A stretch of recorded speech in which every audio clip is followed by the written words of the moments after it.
মেয়েরা আমরা আজকে Riders to the sea text পড়া শুরু করব। রাইডার্স টু দ্য সি, তোমাদের এর আগের ইন্ট্রোডাকশনের ভিডিওতে বলেছিলাম যে Riders to the sea, Riders কথার অর্থ হচ্ছে ঘোড়সওয়ারেরা। তারা কোথায় যাচ্ছে না, সমুদ্রে যাচ্ছে। পার্সনস ইন দ্য প্লে, কারা কারা আছে এই নাটকে? মরিয়া অ্যান ওল্ড ওম্যান, মরিয়া একজন বৃদ্ধা। বার্টলে হার সান, বার্টলে তার ছেলে। ক্যাথলিন হার ডটার, ক্যাথলিন তার মেয়ে। নোরা আ ইয়াঙ্গার ডটার, তার ছোট মেয়ে। মেন অ্যান্ড উইমেন, আরও পুরুষ এবং মহিলারা। সিন কোথায় দেখো? An island of the West of Ireland, আয়ারল্যান্ডের পশ্চিম দিকে অবস্থিত একটি দ্বীপ। এইখানেই আমরা পুরো নাটকটা হতে দেখব, কারণ একাঙ্ক নাটকে টাইম, প্লেস অ্যান্ড অ্যাকশান ওইভাবেই রক্ষিত হয়।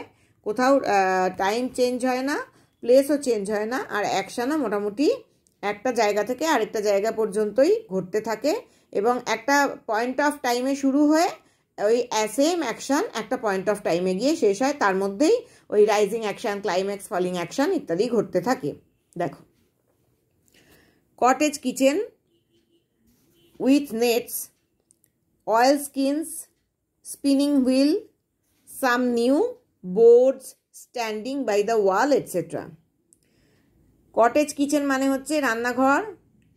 ওই রান্নাঘরের মানে কটেজ কিচেন মানে কুটিরের রান্নাঘর। কটেজ মানে যেন কুটির, কুটিরের রান্নাঘর। যেখানে কি কি রয়েছে দেখো। নেটস মানে হচ্ছে মানে মাছ ধরার জাল, এখানে শুধু জাল বোঝাচ্ছে না, মাছ ধরার জাল। অয়েল স্কিনস, জল প্রতিরোধ করার পোশাক, অর্থাৎ তেল লাগানো এমন, তেলে ভেজানো এমন পোশাক যা, যেহেতু এই বাড়ির সমস্ত লোকেদের সমুদ্রে যেতে হয় এবং সমুদ্রের জল তাতে লেগে গেলে ভিজে যাবে বলে এমন পোশাক পরে তারা সমুদ্রে যাওয়ার সময়, যেটা কিনা জল প্রতিরোধ করে। স্পিনিং হুইল, সুতো কাটার চরকা। Some new board standing by the wall, কিছু নতুন কাঠের পাটাতন যেগুলো দেয়ালের গায়ে দাঁড় করানো রয়েছে। Cathleen, a girl of about 20, Cathleen যার প্রায় 20 বছর বয়স। ফিনিশেস নিডিং কেক, সে কেক তৈরির জন্য ময়দা মাখা শেষ করছে। And puts it down in the pot oven by the fire, এবং সেটাকে আগুনের পাশে কেক তৈরি করার যে পট ওভেন তার মধ্যে রাখছে।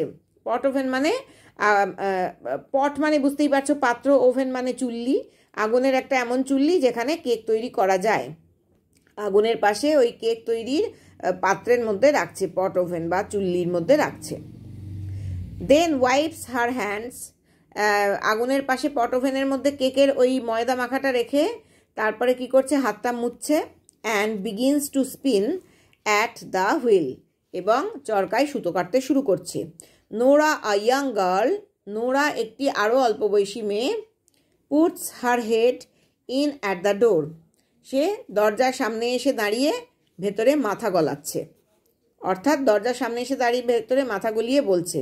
Nora in a low voice, Nora একটু নিচু গলায় বলছে, নিচু স্বরে বলছে। হোয়ার ইজ শি, তিনি কোথায়? তিনি বলতে এখানে মা বা মৌরিয়াকে বোঝানো হচ্ছে। Cathleen, she is lying down, তিনি শুয়ে আছেন। গড হেল্প হার, ঈশ্বর ওনাকে সাহায্য করুন। অ্যান্ড মে বি স্লিপিং, এবং সম্ভবত ঘুমোচ্ছেন। ইফ শি ইজ এবল, এবং যদি সম্ভব হয়, সম্ভবত ঘুমোচ্ছেন যদি তার পক্ষে ঘুমোনো সম্ভব হয়। Nora comes in softly, Nora নিঃশব্দে ভেতরে ঢোকে, নরম পায়ে ভেতরে ঢোকে। And takes a bundle from under her shawl, এবং একটা পুঁটুলি বার করে তার শালের ভেতর থেকে। Cathleen spinning the wheel rapidly, Cathleen দ্রুত চরকা ঘোরাতে ঘোরাতে। What is it you have, তোমার হাতে ওটা কি বা তোর হাতে ওটা কি? Nora, the young priest is after bringing them, যুবক পুরোহিত এই পুঁটলিটা এনেছেন। It's a shirt and a plain stocking were got off a drowned man in Donegal, এর মধ্যে একটা জামা আর একটা মোজা আছে যেগুলো একজন মানুষের শরীর থেকে খোলা হয়েছে। গট অফ মানে খোলা হয়েছে, একজন ড্রাউন্ড ম্যান ডুবে যাওয়া মানুষের শরীর থেকে খোলা হয়েছে। ডনেগালে বা ডনেগালে ডুবে গেছে এরকম একজন মানুষের শরীর থেকে এই জামা আর মোজাটা খোলা হয়েছে। একটা সাদামাটা মোজা এবং একটা জামা কার থেকে খোলা হয়েছে না, ডনেগালে ডুবে যাওয়া একজন মানুষের, অর্থাৎ ডুবে মারা গেছে একজন মানুষ, তার শরীর থেকে খোলা হয়েছে। Cathleen stops her wheel with a sudden movement, Cathleen সঙ্গে সঙ্গে থামিয়ে দেয়, তার সাডেন মুভমেন্ট অর্থাৎ ঝাঁকুনি দিয়ে তার চরকা ঘোরানো থামিয়ে দেয়। অ্যান্ড লিনস আউট টু লিসেন, এবং ঝুঁকে পড়ে শোনার জন্য। Nora, we are to find out, আমাদের দেখতে হবে, ইফ ইটস মাইকেলস দেয়ার, যে এই জামা আর মোজাটা মাইকেলের কিনা। Some time herself will be down looking by the sea, sorry, আমাদের মা কোনো এক সময় সমুদ্রের তীরে যাবেন, কি করতে? Will be down looking by the sea, আমাদের মা একসময় নিজেই যাবেন সমুদ্রের ধারে খুঁজতে। কেন যাবেন সমুদ্রের ধারে? যে মাইকেলের দেহ খুঁজতেই যাবেন, অর্থাৎ মাইকেল, বোঝা যাচ্ছে এখানে ডায়ালগের মাধ্যমে যে মাইকেলের কোনো খোঁজ নেই, এবং এই বাড়ির ছেলে হচ্ছে মাইকেল, এবং মা তাকে খুঁজে পাচ্ছেন না, বা কোনো কারণে সে বাড়িতে নেই এবং তাকে খুঁজে পেতে হবে, এবং এই জামা আর মোজাটা ওই মাইকেলের সঙ্গে রিলেটেড। অর্থাৎ ধরে নেওয়া হচ্ছে ডোনে গেলে কেউ ডুবে গেছে, এবং সেই ডুবে যাওয়া মানুষের গা থেকে যে জামা এবং মোজা খোলা হয়েছে সেগুলো মাইকেলের কিনা, অর্থাৎ মাইকেল ডুবে গেছে বলে আশঙ্কা করা হচ্ছে। হ্যাঁ, তাহলে আমাদের দেখতে হবে যে এগুলো মাইকেলের কিনা, কারণ কোনো এক সময় মা হয়তো নিজেই যাবেন সমুদ্রের ধারে। কেন যাবেন না? ওই মাইকেলের দেহ খুঁজতেই। Cathleen, how would they be Michael's Nora, ওই জামাগুলো কি করে মাইকেলের হতে পারে Nora? How would he go the length of that way to the far north, সে কি করে এত দূরে উত্তরে গেল? হি গো দ্য লেংথ, দেখো হি ওয়েন্ট হতো, he go the length of that way, অত দূরে সে, ফার নর্থ অত দূরের উত্তরে সে কি করে গেল? Nora, the young priest Sage he is known the like of it, যুবক যাজক বললেন যে তিনি এরকম ঘটনার কথা আগে অনেক দেখেছেন, তিনি আগে এরকম ঘটনার কথা ঘটতে দেখেছেন, বা তিনি জানেন এরকম ঘটনা ঘটেছে, যে যুবক যাজক বলেছেন। ইফ ইটস মাইকেলস দেয়ার, যদি এই জিনিসগুলো মাইকেলের হয়, সেজ হি, যুবক যাজক বলেছেন, you can tell herself he has got a clean burial, তোমরা তোমাদের মাকে বলবে যে ডুবে গেছে সে একটা পরিষ্কার সৎকার পেয়েছে, অর্থাৎ তাকে যথাযোগ্যভাবে সৎকার করা হয়েছে। বারিয়াল মানে মাটিতে কবর দেওয়া হয়েছে, খ্রিস্টান তো সেই কারণেই তাকে যথাযোগ্যভাবে সমাহিত করা হয়েছে বা মাটিতে কবর দেওয়া হয়েছে, by the grace of God, ঈশ্বরের কৃপায়। And if they are not his, এবং এই জিনিসগুলো যদি মাইকেলের না হয়, let no one say a word about them, তাহলে সেক্ষেত্রে এই বিষয়ে কারো একটা কথা বলারও প্রয়োজন নেই। For she will be getting her death, কারণ তাহলে মাইকেলের যদি এগুলো না হয় জামাকাপড়গুলো, তাহলে কারুর আর মাইকেলের মৃত্যু নিয়ে কোনো কথা বলারই দরকার নেই, কারণ তাহলে শি মানে মা কাঁদতে কাঁদতে, she will be getting her death, তাহলে মা মরেই যাবেন। হ্যাঁ, কারণ মরিয়ার যে দুর্দশা সেটার কথা যুবক যাজকও জানেন, সেই কারণে বললেন তাহলে আর এই নিয়ে কথা বলার দরকার নেই, তাহলে তিনি মারাই যাবেন বললে। Says he with crying and lamenting, কীভাবে মারা যাবেন? কেঁদে কেঁদে এবং শোক করে করেই তিনি তাহলে মারা যাবেন। The door which Nora half closed is blown open by a gust of wind, যে দরজাটা নোরা অর্ধেক বন্ধ রেখেছিল সেটা জোরালো হাওয়ায়, হঠাৎ করে হাওয়ার ধাক্কায়, জোরাল গাস্ট অফ উইন্ড অর্থাৎ হাওয়ার একটা ধাক্কায় খুলে গেল, ব্লোন ওপেন, হাওয়ার ধাক্কায় পুরো খুলে গেল। Cathleen looking out anxiously, Cathleen উদ্বিগ্নভাবে বাইরের দিকে তাকিয়ে। Did you ask him would he stop Bartley going this way with the horses to the Galway fair, তুই কি ওকে বলেছিস যে যুবক যাজক বার্টলেকে ওই আজকের দিনে, গোয়িং দিস ডে আজকের দিনে ওই ঘোড়া নিয়ে গালওয়ে ফেয়ার বা গালওয়ে মেলায় যেতে আটকাবেন কিনা, যে তুই কি তাকে জিজ্ঞাসা করেছিস যে বার্টলের ঘোড়া নিয়ে গালওয়ের মেলায় যাওয়াটা আটকাবেন কিনা আজকের দিনে? কারণ আজকের দিন বলতে যেটা বোঝাচ্ছে সম্ভবত আজকের দিনে কোনো প্রতিকূল পরিবেশ রয়েছে বা কোনো ঝোড়ো বাতাস রয়েছে, যেহেতু গালওয়ে ফেয়ার যেতে গেলে, গালওয়ে মেলায় যেতে গেলে বার্টলেকে হয়তো সমুদ্র দিয়ে যেতে হবে, সবই আমরা অনুমান করছি। তার মানে আজকের যাওয়াটা যুবক যাজক আটকাবেন কিনা বার্টলের ক্ষেত্রে, বা বার্টলেকে তিনি বারণ করবেন কিনা ওই গালওয়ের মেলায় আজকের দিনে যাওয়ার জন্য। তার মানে সেখানে নিশ্চয়ই কোনো ব্যাপার আছে, আমরা নাটক পড়তে পড়তেই সেটা বুঝতে পারবো। Nora, I won't stop him says he, যাজক বললেন আমি ওকে থামাবো না। অর্থাৎ যাজক কিন্তু থামানোর দায়িত্ব নিলেন না, বা আমি ওকে আটকাবো না। But let you not be afraid, কিন্তু তোমাদের ভয় পাওয়ার কিছু নেই। কেন ভয় পাওয়ার কিছু নেই? Herself does be saying prayers half through the night. Herself মানে মা নিজেই সারা রাত ধরে মানে রাতের অর্ধেক ধরে প্রার্থনা করে গেছেন, অর্থাৎ মায়ের প্রার্থনার নিশ্চয়ই কোনো ভূমিকা থাকবে। মা নিজেই অর্ধেক রাত ধরে প্রার্থনা করে গেছেন। And the Almighty God won't leave her destitute, সর্বশক্তিমান ঈশ্বর কখনোই তাকে সর্বহারা বা সবচেয়ে বেশি দরিদ্র করে দেবেন না। সেজ হি, যাজক বলেছেন,